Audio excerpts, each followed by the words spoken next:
ಪ್ರಿಯ ಸ್ನೇಹಿತರೆ, ಜೀವನದಲ್ಲಿ ನಾವು ಎಲ್ಲರೂ ಒಂದೇ ಪ್ರಶ್ನೆ ಕೇಳ್ತೇವೆ. ನಾನು ಯಾಕೆ ಸಂಕಷ್ಟ ಅನುಭವಿಸುತ್ತಿದ್ದೇನೆ? ಈ ಪ್ರಶ್ನೆಗೆ ಅತ್ಯಂತ ಸ್ಪಷ್ಟವಾದ ಉತ್ತರವನ್ನು ಕೊಟ್ಟ ಮಹಾನ್ ಮಾರ್ಗದರ್ಶಕ ಶ್ರೀಕೃಷ್ಣ. ಕುರುಕ್ಷೇತ್ರದ ಯುದ್ಧ ಭೂಮಿಯಲ್ಲಿ ಅರ್ಜುನ ಗೊಂದಲದಲ್ಲಿ ನಿಂತಿದ್ದ. ತನ್ನವರ ವಿರುದ್ಧ ಯುದ್ಧ ಮಾಡುವ ಪರಿಸ್ಥಿತಿಯಲ್ಲಿ ಅವನ ಕೈ ನಡುಗುತ್ತಿತ್ತು, ಮನಸ್ಸು ಕುಗ್ಗಿತ್ತು, ಆತ್ಮವಿಶ್ವಾಸ ಕಳೆದು ಹೋಗಿತ್ತು. ಅಂದಾಗ ಶ್ರೀಕೃಷ್ಣನು ಹೇಳಿದ ಮೊದಲ ಪಾಠ, ಭಯವು ಮನಸ್ಸಿನಲ್ಲಿ ಹುಟ್ಟುತ್ತದೆ, ಧೈರ್ಯವು ಆತ್ಮದಿಂದ ಬರುತ್ತದೆ. ಸ್ನೇಹಿತರೆ, ನಮ್ಮ ಜೀವನದ ಯುದ್ಧ ಭೂಮಿಯೇ ನಮ್ಮ ದಿನನಿತ್ಯದ ಬದುಕು. ಸಮಸ್ಯೆಗಳು ನಮ್ಮ ಎದುರಿನ ಸೇನೆ, ಸಂಶಯ ನಮ್ಮ ದುರ್ಬಲತೆ, ಆದರೆ ನಮ್ಮೊಳಗಿನ ಶಕ್ತಿ ನಮ್ಮ ಶ್ರೀಕೃಷ್ಣ. ಶ್ರೀಕೃಷ್ಣನು ಹೇಳಿದ್ದು, ನೀನು ನಿನ್ನ ಕರ್ತವ್ಯ ಮಾಡು, ಫಲದ ಬಗ್ಗೆ ಅತಿಯಾಗಿ ಚಿಂತಿಸಬೇಡ. ಯಾಕೆಂದರೆ ಫಲದ ಮೇಲೆ ನಿನಗೆ ಹಕ್ಕಿಲ್ಲ, ಆದರೆ ಪ್ರಯತ್ನದ ಮೇಲೆ ಸಂಪೂರ್ಣ ಹಕ್ಕಿದೆ. ಇಂದು ಹಲವರು ಪ್ರಯತ್ನಿಸುವುದಕ್ಕೂ ಮುಂಚೆ ಸೋಲಿನ ಭಯದಿಂದ ಹಿಂದೆ ಸರಿಯುತ್ತಾರೆ. ಏನಾದರೂ ತಪ್ಪಾದರೆ ಜನರು ಏನು ಹೇಳ್ತಾರೆ? ನಾನು ಸೋತರೆ? ಇದು ಅರ್ಜುನನ ಮನಸ್ಸಿನಲ್ಲೂ ಇತ್ತು.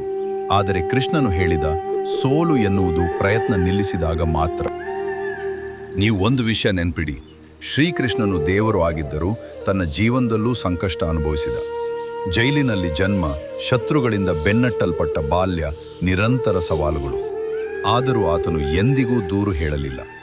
ಅವನು ಪರಿಸ್ಥಿತಿಯನ್ನು ಶಾಪ ಎಂದು ನೋಡಲಿಲ್ಲ, ಅವಕಾಶ ಎಂದು ನೋಡಿದ. ನಿಮ್ಮ ಜೀವನದಲ್ಲೂ ಇದೇ ಸತ್ಯ. ಸಮಸ್ಯೆ ಬಂದಾಗ ಕೇಳಿ, ಇದರಿಂದ ನಾನು ಏನು ಕಲಿಯಬಹುದು? ಶ್ರೀಕೃಷ್ಣನು ಇನ್ನೊಂದು ಮಹತ್ವದ ಮಾತು ಹೇಳಿದ, ಮನಸ್ಸು ಅಸ್ಥಿರವಾದರೆ ಶತ್ರು, ಸ್ಥಿರವಾದರೆ ಸ್ನೇಹಿತ. ನಮ್ಮ ದೊಡ್ಡ ಶತ್ರು ಹೊರಗಿಲ್ಲ, ಒಳಗಿದೆ. ಅದು ನಮ್ಮ ಭಯ, ಆಲಸ್ಯ, ನಕಾರಾತ್ಮಕ ಆಲೋಚನೆ.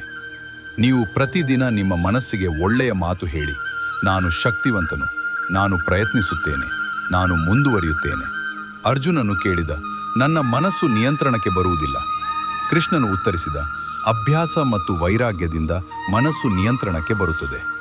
ಅಂದರೆ ಪ್ರತಿದಿನ ಸಣ್ಣ ಒಳ್ಳೆಯ ಅಭ್ಯಾಸ ಬೆಳೆಸಿಕೊಳ್ಳಿ. ಬೆಳಿಗ್ಗೆ ಬೇಗ ಏಳುವುದು, ಧ್ಯಾನ ಮಾಡುವುದು, ಒಳ್ಳೆಯ ವಿಚಾರ ಕೇಳುವುದು, ಪ್ರಯತ್ನ ನಿಲ್ಲಿಸದಿರುವುದು. ಸ್ನೇಹಿತರೆ, ಇನ್ನೊಂದು ದೊಡ್ಡ ಪಾಠ, ನಿನ್ನನ್ನು ನೀನೇ ಕಡಿಮೆ ಅಂದಾಜು ಮಾಡಬೇಡ. ಅರ್ಜುನ ತನ್ನ ಶಕ್ತಿಯನ್ನು ಮರೆತಿದ್ದ. ಕೃಷ್ಣ ಅವನಿಗೆ ಅವನ ಶಕ್ತಿ ನೆನಪಿಸಿದ. ನೀವು ಕೂಡ ಅದೇ. ನಿಮ್ಮೊಳಗೆ ಅಪಾರ ಸಾಮರ್ಥ್ಯ ಇದೆ. ಆದರೆ ನೀವು ನಿಮ್ಮ ಬಗ್ಗೆ ತಪ್ಪು ನಂಬಿಕೆ ಇಟ್ಟಿದ್ದರೆ ಆ ಶಕ್ತಿ ಮಲಗಿರುತ್ತದೆ. ಶ್ರೀಕೃಷ್ಣನು ಹೇಳಿದ, ನೀನು ಯೋಚಿಸುವುದೇ ನೀನು ಆಗುತ್ತೀಯ. ಆದ್ದರಿಂದ ದೊಡ್ಡದಾಗಿ ಯೋಚಿಸಿ, ಧೈರ್ಯವಾಗಿ ಯೋಚಿಸಿ, ಉನ್ನತ ಗುರಿ ಇಟ್ಟುಕೊಳ್ಳಿ. ಜನರು ನಿಮ್ಮನ್ನು ಅರ್ಥ ಮಾಡಿಕೊಳ್ಳದಿದ್ದರೂ ಚಿಂತಿಸಬೇಡಿ. ಅರ್ಜುನನಿಗೂ ಎಲ್ಲರೂ ಅರ್ಥ ಮಾಡಿಕೊಂಡಿರಲಿಲ್ಲ, ಆದರೆ ಅವನು ತನ್ನ ಧರ್ಮ ಪಾಲಿಸಿದ. ಜೀವನದಲ್ಲಿ ಎಲ್ಲರನ್ನೂ ಖುಷಿಪಡಿಸಲು ಸಾಧ್ಯವಿಲ್ಲ, ಆದರೆ ನಿಮ್ಮ ಆತ್ಮವನ್ನು ಖುಷಿಪಡಿಸಬಹುದು, ಸತ್ಯ ಮಾರ್ಗದಲ್ಲಿ ನಡೆದರೆ. ಮತ್ತೊಂದು ಕೃಷ್ಣನ ಸಂದೇಶ, ಬದಲಾವಣೆಯೇ ಜೀವನದ ನಿಯಮ. ಕೆಟ್ಟ ಕಾಲ ಶಾಶ್ವತವಲ್ಲ, ಒಳ್ಳೆಯ ಕಾಲವೂ ಶಾಶ್ವತವಲ್ಲ. ಆದ್ದರಿಂದ ಅಹಂಕಾರ ಬೇಡ, ನಿರಾಶೆ ಬೇಡ. ನೀವು ಇಂದು ಕಷ್ಟದಲ್ಲಿದ್ದರೆ ಅದು ತರಬೇತಿ, ನೀವು ಇಂದು ಜಯದಲ್ಲಿದ್ದರೆ ಅದು ಜವಾಬ್ದಾರಿ.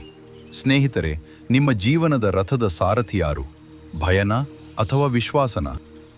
ಅರ್ಜುನ ತನ್ನ ರಥದ ಸಾರಥಿಯಾಗಿ ಕೃಷ್ಣನನ್ನು ಆರಿಸಿಕೊಂಡ. ನೀವು ನಿಮ್ಮ ಜೀವನದ ಸಾರಥಿಯಾಗಿ ಜ್ಞಾನ, ಧೈರ್ಯ, ಶಿಸ್ತು ಇವುಗಳನ್ನು ಆರಿಸಿಕೊಳ್ಳಿ. ಇಂದು ನೀವು ಒಂದು ನಿರ್ಧಾರ ತಗೊಳ್ಳಿ. ನಾನು ಓಡುವುದಿಲ್ಲ, ನಾನು ನಿಲ್ಲುವುದಿಲ್ಲ, ನಾನು ಹೆದರುವುದಿಲ್ಲ, ನಾನು ನನ್ನ ಕರ್ತವ್ಯ ಮಾಡ್ತೇನೆ.